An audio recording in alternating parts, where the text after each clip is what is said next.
any advice on taking off backside?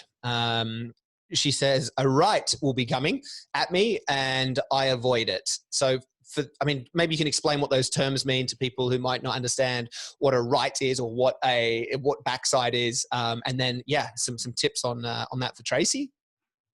So, right and left is pretty obvious, just the direction in which a wave is breaking. So that wave behind you is a left-hander, even though it's moving to the right of the screen.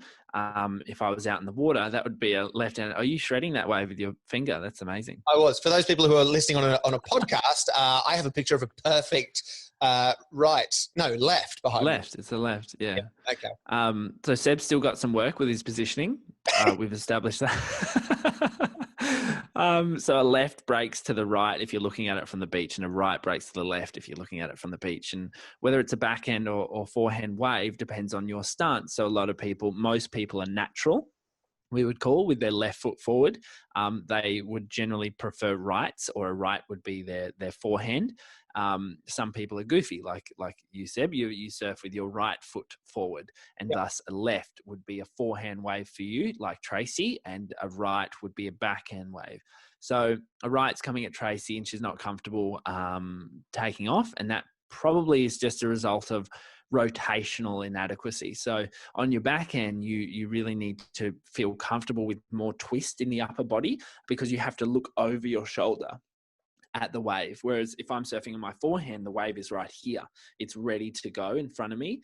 On my backhand, again, it's looking over that shoulder. So a lack of rotation and mobility in the upper body can make someone feel uncomfortable.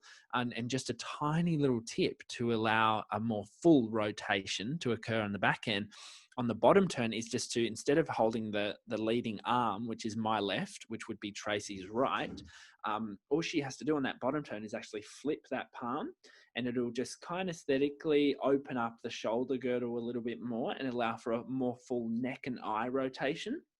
And that will just open up a more full rotation that will then transfer into the lower body, into the hips, the knees, the feet, and then the board. And that will then engage a certain rail to then get her moving in that direction.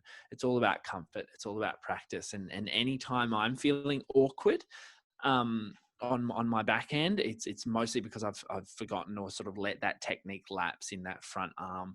And sometimes if anything's going wrong with my surfing, if I'm having a bit of a slump, which I do, then I'll go back to a 20 for a while, or I'll go back to a foamy for a little bit and just go back to the fundamentals. Like, how can I just ride this wave for what it is, instead of having too many expectations, having too many different ideas running through my mind? It's just about, taking a more relaxed approach.